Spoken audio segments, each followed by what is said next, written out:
खरं तर चेंबूरमधली जी घटना घडली, झाड पडून एका चिमुकल्याचा जीव गेला, त्या संदर्भात देखील पत्रव्यवहार अनेकदा झालेले आहेत. तरी सुद्धा त्या पदावरती गार्डन डिपार्टमेंटचे जे सुपरिटेंडेंट आहेत जितेंद्र परदेशी, यांच्यावर अद्यापही कोणत्याही प्रकारची कारवाई होत नाही. पण खालचे जे अधिकारी आहेत त्यांना नुसतं निलंबित केलं जातं. काय वाटतं? आता जिथे झाड पडलं, तुम्ही जर अशा पद्धतीने कंपाऊंडर नेमणार असाल, लाकूड तोडे नेमणार असाल, ज्यांना झाडाचं नॉलेजच नाहीये की काय झाडाचं झालंय, कुठे काय, जर गार्डन सुपरिटेंडेंट त्यांच्या टेंडरमध्ये म्हणत असतील की जी झाडं कमजोर झालेत किंवा हॉलो झालेत त्याच्यामध्ये तुम्ही सिमेंट कॉन्क्रीट भरा नाही तर फोम भरा, अशा लोकांची काय खेटराने पूजा करायला पाहिजे?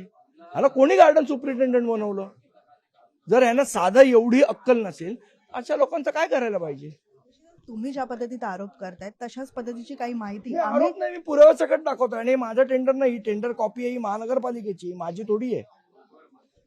हेच प्रश्न आम्ही जेव्हा आयुक्त अश्विनी भिडे यांना विचारले पत्रकार परिषदेच्या माध्यमातून, त्यांनी हात झटकून लावलेले आहेत. 15 वर्षापासून जितेंद्र परदेशी याच पदावरती आहे, यावरती देखील त्यांनी उत्तर दिलेलं आहे. त्यांची जी एक खासियत आहे की बिल्डर लोकांना ट्री कटिंगची एनओसी नियमात बसवून द्यायची, त्या खासियतमुळे आजपर्यंत टिकलेत ते. काय वाटतं, अभ्यास नसलेल्यांना टेंडर दिले जातात, हे वर्षानुवर्ष असं सुरू आहे?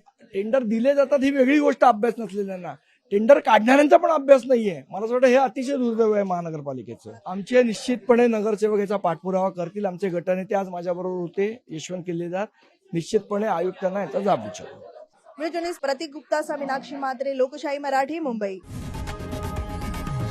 लोकशाही मराठी, ऐका, पहा, जागरूक रहा.